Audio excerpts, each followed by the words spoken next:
弟兄姊妹平安，今天是2025年的2月14号。今天的经文是诗篇第1篇，耶利米书13章20节到27节，彼得前书第1章17节到第2章的第1节。今天要跟大家分享的主题是顺服真理。基督信仰追求自由，但同时他也强调顺服。在基督信仰里，这两件事并不相违背。上帝赐给人有自由意识，可以自由地选择做决定，但是上帝对人的期待却是在这个自由意识之下选择来顺服上帝的真道。上帝当初选择了亚伯拉罕来跟随他，但他也让亚伯拉罕以及他的子孙们自由的选择权以及决定权。历史记载，以色列人经常选择，但是却看到自己以色列人的选择呢是离开上帝，因此他们就必须要面对自己选择的一个结局。耶利米书13章20节到27节记载了一段从北边来的强敌来袭的事情。耶路撒冷啊，看吧，敌人从北方来了，托你看顾，你所夸耀的人民在哪里呢？你一向认为是盟友的进来征服你，统治你，你还有什么话说呢？你要像产妇阵痛一样的痛苦。如果你想知道你为什么遭遇这灾难，为什么衣服被撕破，被强暴，这是你可恶的罪招来的。黑皮肤的人啊，能改变他的肤色吗？花豹能除掉他的斑点吗？如果能，你这惯做坏事的人也会行善了。因此上主要赶走你，好像旷野的风吹走麦秸。他说，这是你应得的报应。他决定这样对付你，因为你忘记了他，去投靠假神。上主要亲自剥光你的衣服，羞辱你。他看见你做他所憎恨的事，他看见你在山上和田野间跟踪异教的神明，像荒淫无耻的女人追逐着情郎。耶路撒冷啊，人啊，你们惨啊！你们什么时候才能够自洁呢？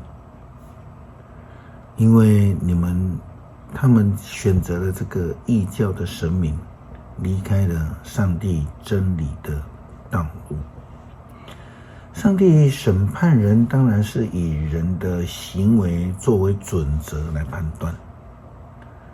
彼得前书第1章17节到第2章的第1节，彼得提醒了初代教会的基督徒，他说，你们祷告的时候，称那位按照人的行为用同一个标准来审判的上帝为父亲，那么你们寄居世上的日子应该要敬畏他。你们知道你们得以从祖传的败坏中释放出来，是付上什么代价吗？并不是像金子、银子那样会失掉价值的东西，而是凭着基督所流的宝贵的血，就像那无瑕疵、无污点的羔羊的血。基督是上帝在创世以前预先拣选，而在这历史的末期为你们显现的。借着你们信了那使他从死里复活，并赐给他荣耀的上帝。因此，你们的信心和盼望都集中在上帝。现在，因为你们顺服真理，你们已经洁净了自己，并且跟其他信徒有手足之情，从心底热切彼此相爱。你们已经重生，不是从那会朽坏的种子生的，而是从那不朽坏的种子，就是上帝活泼永恒的道所生的。正如同圣经所说，人人像野草一般，一切荣华有如野花，草会枯干，花会凋谢，但是主的道永远长存。这道就是所传给你们的福音。所以呢，你们要排除一切的坏事，不再撒谎、伪善、嫉妒，或是说人坏话。